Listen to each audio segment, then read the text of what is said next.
Aries, hi! Welcome to Mr. Queen PH.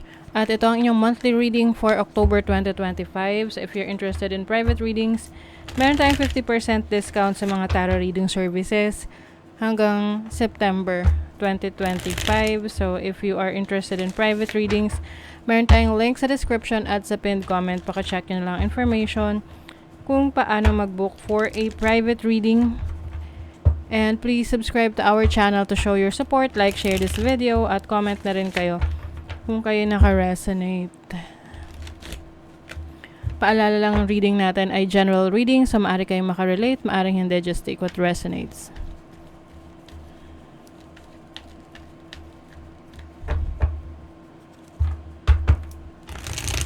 Aries, let's see. October 2025. What's the energy?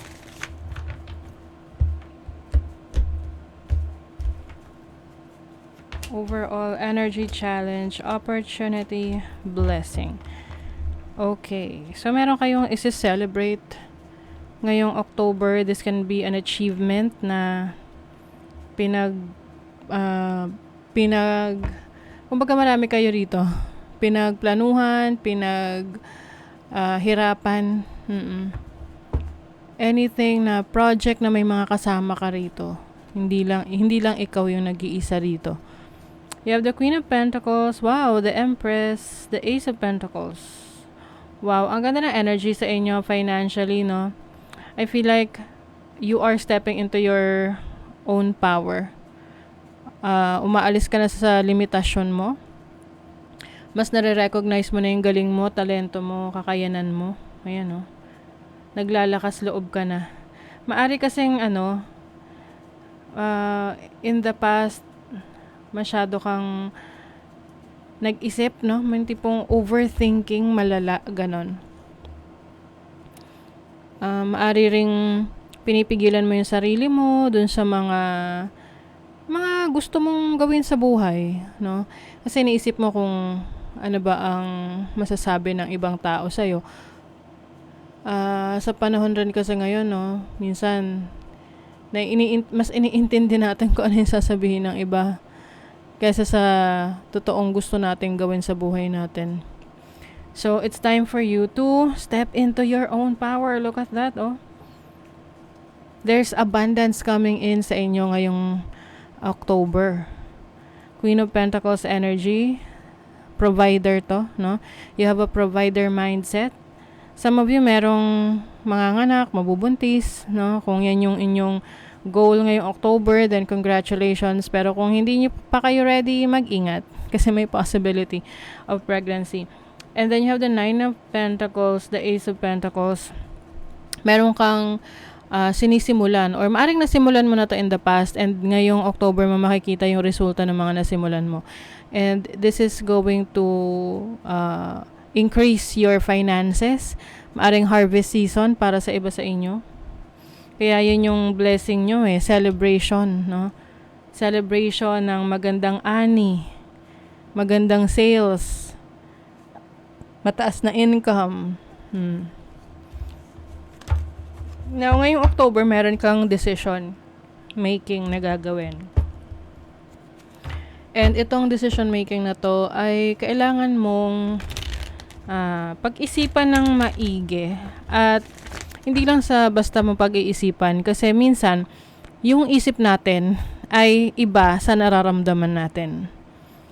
Yung bang tipong okay, logically, practically, realistically, ito yung desisyon. Pero alam mo, sa kaibuturan ng instinct mo, iba yung gusto mong desisyon. So, follow your instinct. Okay? Kasi doon, yun ang mas makakabuti para sa'yo. Now, your challenge is the Knight of Pentacles. Maaring merong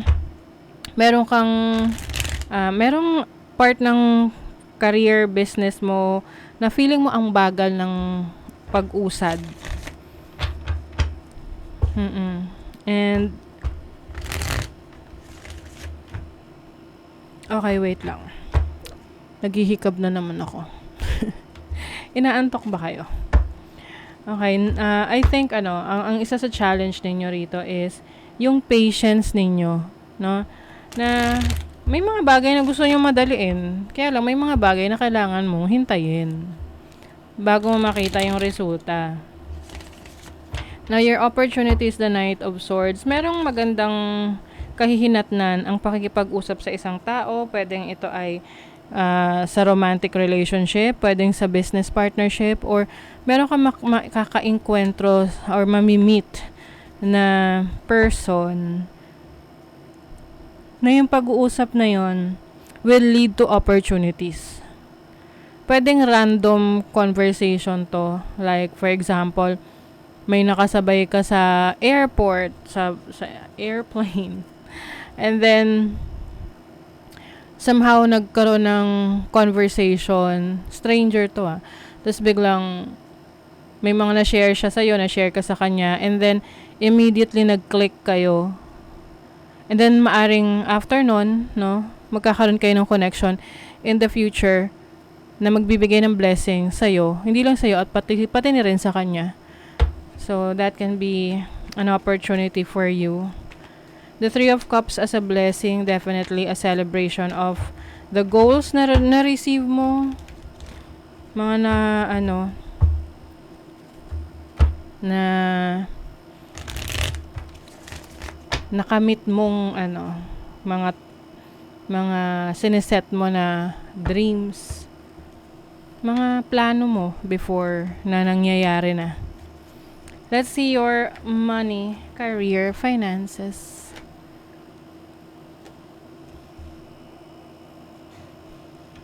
Alam nyo, nakakainis kasi maya naghihikab na naman ako. Ano ba yan?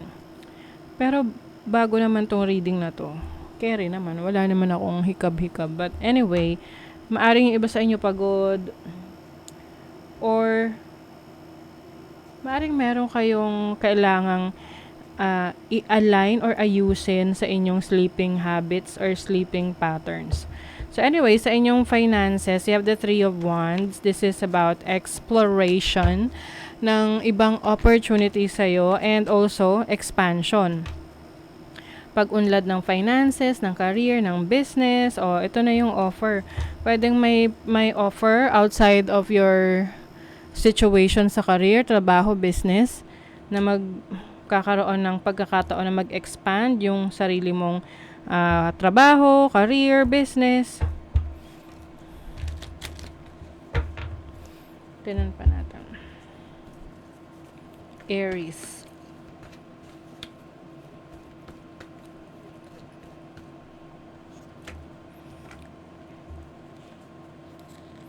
Maging maingat sa makakadeal mo. Kasi pwede yung merong okay, may good, meron ding medyo alanganin, no, naka-deal mo. So, look out doon sa may mga questionable na intentions, 'di ba? Mararamdaman mo naman 'yun. If something is fishy or parang it doesn't add up, hindi siya makatotohanan. So, yun yung iwasan mo. But there is someone na willing to help you, give you assistance when it comes to your finances, your career, your business, kung ano man tong gusto mong i-pursue sa iyong kaperahan.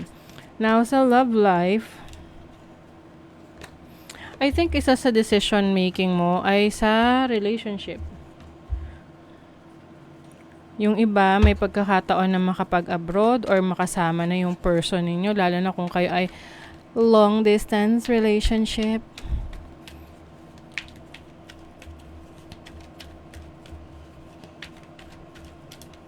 And then you also have the Justice card. Justice card is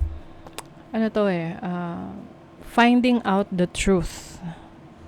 May katotohanan na mari-reveal sa'yo, at yun yung magbibigay sa'yo ng freedom na finally nasagot na yung tanong mo or nasagot na yung gumugulo sa isip mo. Emotions coming and going. Family. Maaring merong issues na kailangan kang ayusin or harapin related sa inyong family, o yung tipong oras, panahon na dapat ay naibibigay mo sa mga mahal mo sa buhay, family mo. Pwedeng meron dyan na yung magrereklamo na kulang ka na ng oras sa kanya. So, mas maganda rin na i-reassess mo yung situation mo kung totoo ba yun. Kasi pwedeng very busy ka sa maraming bagay.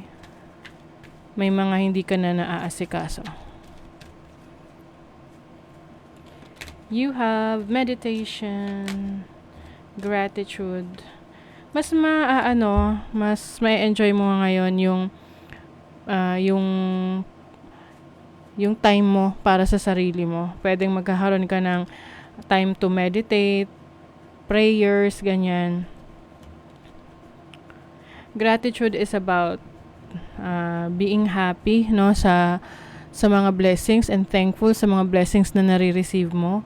Although meron ditong conflict, tingnan natin in what area of life to. 11th house, sa isang kaibigan or sa community, sa social media, baka maka-experience ka ng conflict, lalo na kung ang buhay mo umiikot sa social media, nandyan yung career mo, business mo.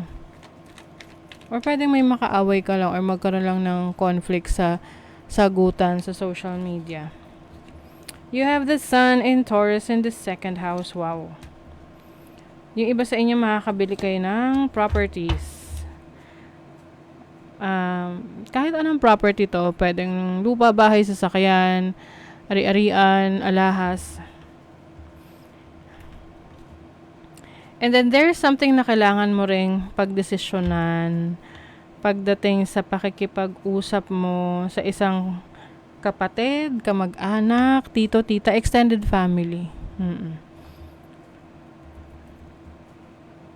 And also, taking action doon sa iyong mga plano, lalo na kung gusto mo mag-aral, mag-research, magdagdag ng abilities, upgrade ng skills mo.